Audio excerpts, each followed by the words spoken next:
क्या आपने कभी सोचा है कि वृंदावन की निधि वन में रात को जाना क्यों मना है? क्या सच में वहाँ आज भी भगवान श्री कृष्ण रासलीला करते हैं या इसके पीछे कोई गहरा रहस्य छिपा है? जानिए शुभाकर मिश्रा जी से। क्या आप यकीन करेंगे अगर मैं आपसे कहूं कि भगवान सिर्फ मंदिरों की मूर्तियों में नहीं बसते, बल्कि वो आज भी हर रात हकीकत में धरती के इस हिस्से पर आते हैं। क्या आप यकीन करेंगे कि 21वीं सदी के इस वैज्ञानिक दौर में भारत में एक ऐसा जंगल मौजूद है जहां सूरज ढलते ही विज्ञान दम तोड़ देता है, जहां ग्रेविटी के नियम काम नहीं करते, जहां बॉटनी यानी वनस्पति विज्ञान के सिद्धांत फेल हो जाते हैं, जहां जूलॉजी यानी जीव विज्ञान के तर्क उल्टे पड़ जाते हैं और मान्यताओं की माने तो फिर अगर कोई गलती से रात को यहां रुकता है तो फिर उसके साथ कयामत आ जाती है। ये वो जगह है जहां के पेड़ आसमान की तरफ नहीं बल्कि जमीन की तरफ बढ़ते हैं। वहां तुलसी के पौधे अकेले नहीं बल्कि जोड़ों में उगने लगते हैं। हर रात एक बंद कमरे में भगवान के लिए बिस्तर लगाया जाता है और सुबह ऐसी मान्यता है कि बिखरा हुआ मिलता है। और यह किसी डरावनी फिल्म की कहानी नहीं है, यह कहानी है उत्तर प्रदेश के वृंदावन में स्थित निधिवन की, श्री कृष्ण की वो रहस्यमयी नगरी जहां इंसान की समझ की सीमा खत्म होती है और ईश्वर का चमत्कार शुरू हो जाता है। नमस्कार, भक्ति बुक की इस नई कहानी पर आपका स्वागत है। आपके साथ मैं हूं शुभांकर मिश्रा। इस कहानी को हम आपको सुनाएं उससे पहले हमारी आपसे गुजारिश है कि क्या आपने हमारे दोनों भजन सुने, मुझे राम मिल गए और बोलो राम। अगर अवसर मिले तो जरूर समय निकालकर जाकर इन भजनों को सुनिएगा। बड़ी ही आस्था के साथ इनके शब्दों को मैंने लिखा है और ये आपके लिए है, आपकी अमानत है। अगर आप प्रेम देंगे तो हम और भी भजन आपके लिए तैयार करेंगे। तो भजन आप सुनिएगा, कमेंट सेक्शन में बताइएगा, हम आपको निधिवन की कहानी सुनाते हैं।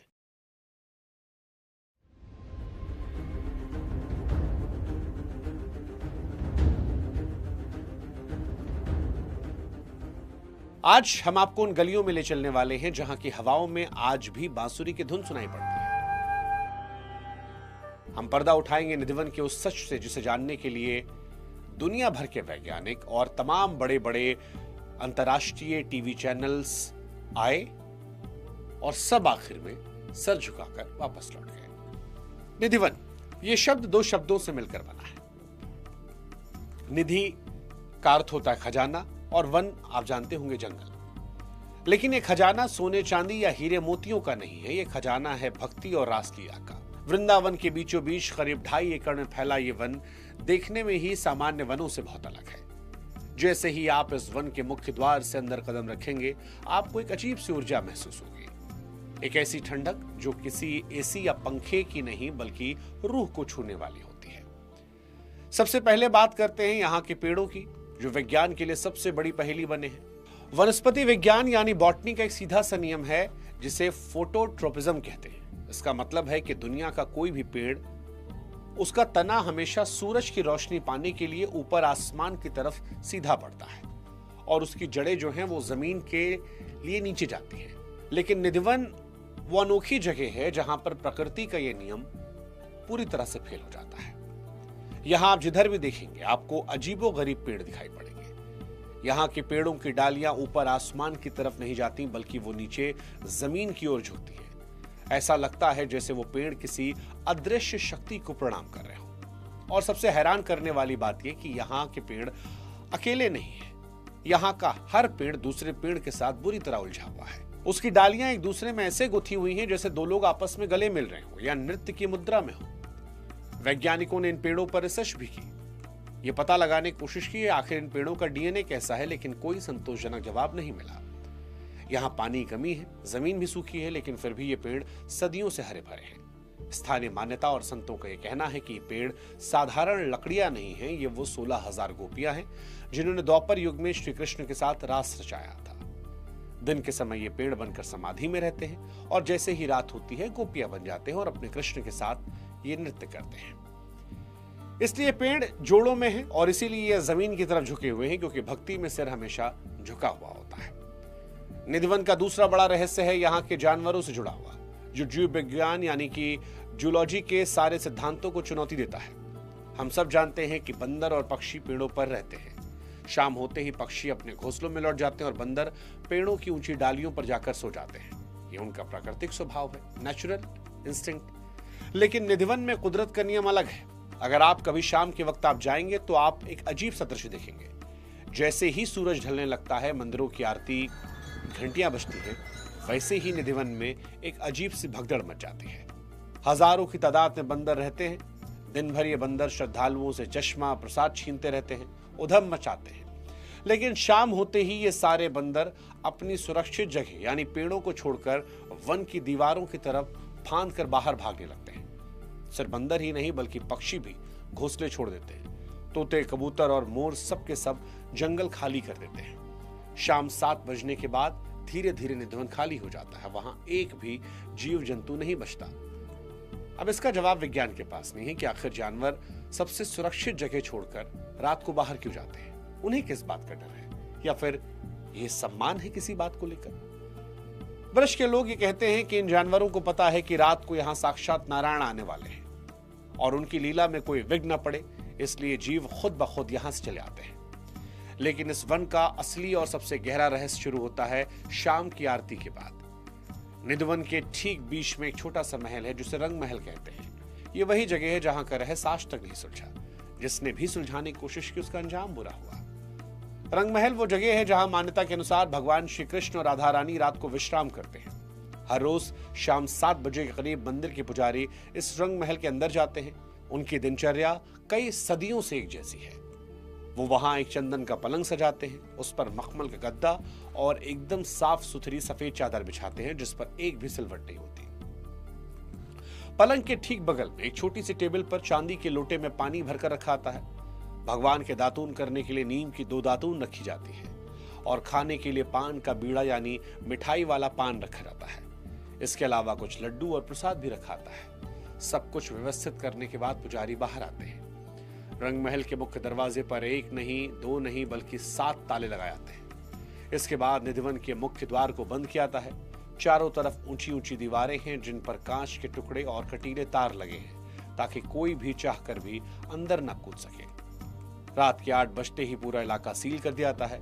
वहां परिंदा भी पर नहीं मार सकता। अब विज्ञान अपना तर्क लगाता है। वैज्ञानिक कहते हैं कि एक बंद कमरे में जहां हवा आने जाने का भी रास्ता न हो वहां कोई बदलाव नहीं हो सकता। अगर पानी भरकर रखा है तो वो भाप बनकर उड़ सकता है, लेकिन पान और दातू न क्या, वो तो वैसे ही रहने चाहिए। लेकिन जब अगली सुबह ब्रह्म मुहूर्त में यानी सुबह 5 बजे पुजारी आकर उन तालों को खोलते हैं तो अंदर का नजारा देखकर किसी भी तर्क शास्त्री का दिमाग चकरा जाता है। दरवाजा खुलते ही सबसे पहले एक भीनी भीनी खुशबू आती है, चंदन और फूलों की होती है। जब पुजारी बिस्तर के पास जाते हैं तो देखते हैं कि जो चादर शाम को बिल्कुल तनी हुई बिछाई गई थी उस पर सिलवटें हैं। ऐसा लगता है जैसे रात भर कोई लेटा रहा। तकिया चिपका मिला होता है। लोटे का पानी या तो खाली होता है आधा, नीम की दातून चबाई हुई, गीली, जैसे किसी ने इस्तेमाल किया हो। सबसे बड़ी बात, पान का बीड़ा वहां से गायब होता है या कुछ हिस्सा खाया हुआ। फॉरेंसिक एक्सपर्ट्स के लिए पहेली है। वहां किसी इंसान के पैर के निशान नहीं, किसी के घुसने का कोई सुराग नहीं, लेकिन वहां किसी के होने का एहसास इतना गहरा कि आप उसे नकार नहीं सकते। एक और बात जो वैज्ञानिकों को हैरान करती है वो है रंग महल का तापमान।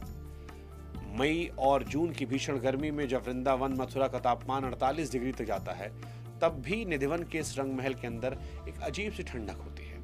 बिना एसी, पंखे और बिना किसी कूलर के वहां का तापमान सुखद रहता है। अब क्या ये सिर्फ वातानुकूल का कमाल है या फिर एक एहसास जो हमारी समझ से परे है?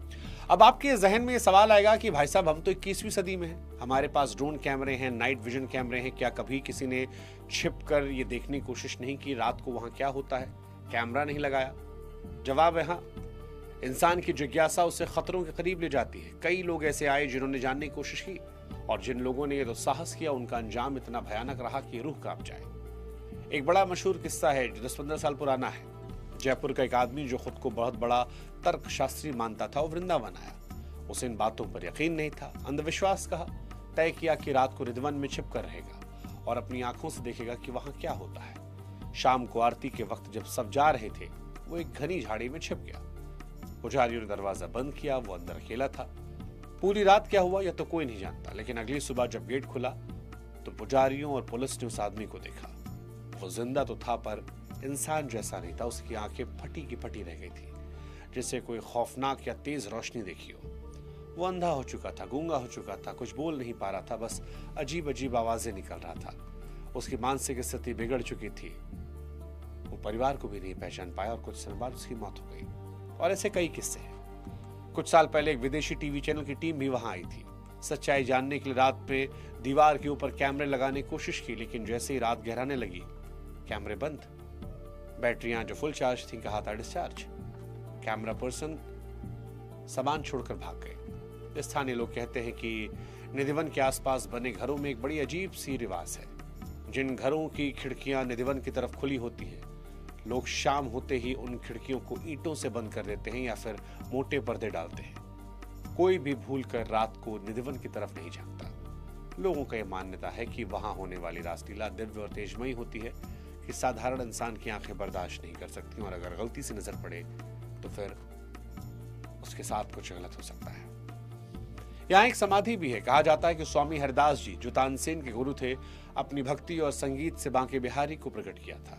स्वामी हरदास जी यहीं बैठकर भजन गाते थे और श्री कृष्ण साक्षात उनके सामने आकर बैठते थे। यह वही जगह है जहां भगवान का भक्त से मिलना होता था। निधिवन में कुंड है जिसे ललिता कुंड कहते हैं। मान्यता है कि रासलीला के दौरान जब ललिता सखी को प्यास लगी तो कृष्ण ने अपनी बांसुरी से जमीन खोदी थी और वहां से पानी निकाला। आज भी लोग उस कुंड के पानी को प्रसाद के तौर पर लेते हैं। तो ये कहानी निधिवन की है, एक ऐसी जगह जहां तर्क हारता है, चमत्कार जीतता है। कई इसे अंधविश्वास भी कहते हैं। वो कहते हैं कि ये सब पुजारियों का किया धरा है, लेकिन जो लोग गए हैं उन्होंने महसूस किया है। वो जानते हैं कि कुछ तो है, कुछ ऐसा जो हमारी समझ से परे।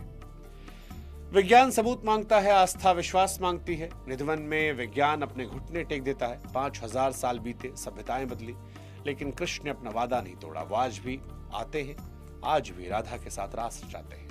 वे आज भी सोते हैं, पीते हैं, दातुन करते हैं। फर्क इतना है कि द्वापर में सबके सामने थे, कलयुग में पर्दे के पीछे है। यही निधिवन है। यही हमें बताता है कि भगवान कहीं दूर आसमान में नहीं बैठे। अगर बुलावा सच्चा हो तो आज भी दौड़े चले आते हैं। बस शर्त यही है कि आपकी भक्ति में वो पागलपन होना चाहिए जो हरिदास जी की भक्ति में था, जो उन पेड़ों में है जो सदियों से इंतजार में खड़े हैं। ये जगह हमें सिखाती है कि इंसान को हर चीज जानने की कोशिश नहीं करनी चाहिए। कुछ रहस्य ईश्वर ने अपने पास रखे और उन्हें रहस्य ही रहने देना चाहिए। मर्यादाओं का उल्लंघन करने का परिणाम विनाश होता है। निधिवन की कहानी आपको कैसी लगी? क्या आप कभी निधिवन गए हैं? क्या आपने वहां की रहस्यमय ऊर्जा को महसूस किया है? अपने अनुभव हमें कमेंट सेक्शन में जरूर बताएं। और हाँ, अगर आप वृंदावन जाने का प्लान कर रहे हो तो निधिवन जरूर जाइएगा। दिन में वहां के दर्शन कीजिए, पेड़ों को देखिए, महसूस कीजिए, लेकिन याद रहे नियमों का पालन करें। शाम 7 बजे के बाद वहां रुकने या होशियारी दिखाने की गलती ना करें, नहीं तो आपके साथ अनर्थ होने के लिए आप जिम्मेदार होंगे। अगर ये वीडियो पसंद आया हो तो इसे लाइक करें, दोस्तों के साथ शेयर करें और भक्ति बुक को सब्सक्राइब करना ना भूलें। बेल आइकन भी जरूर दबाएं ताकि ऐसी और अद्भुत और भक्ति में कहानियां हम आप तक पहुंचाते रहें। मिलते हैं किसी अगले वीडियो में। राधे राधे। निधि वन का यह रहस्य आज भी अनसुलझा है, जहां आस्था और विज्ञान आमने सामने खड़े नजर आते हैं। कुछ लोग इसे चमत्कार मानते हैं तो कुछ इसे मान्यता, लेकिन सच क्या है यह आज भी कोई नहीं जान पाया। अगर आपको ऐसे ही रहस्यमयी और धार्मिक कहानियां पसंद है तो वीडियो को लाइक करें, चैनल को सब्सक्राइब करें और कमेंट में जरूर बताएं क्या आप निधि वन के इस रहस्य पर विश्वास करते हैं।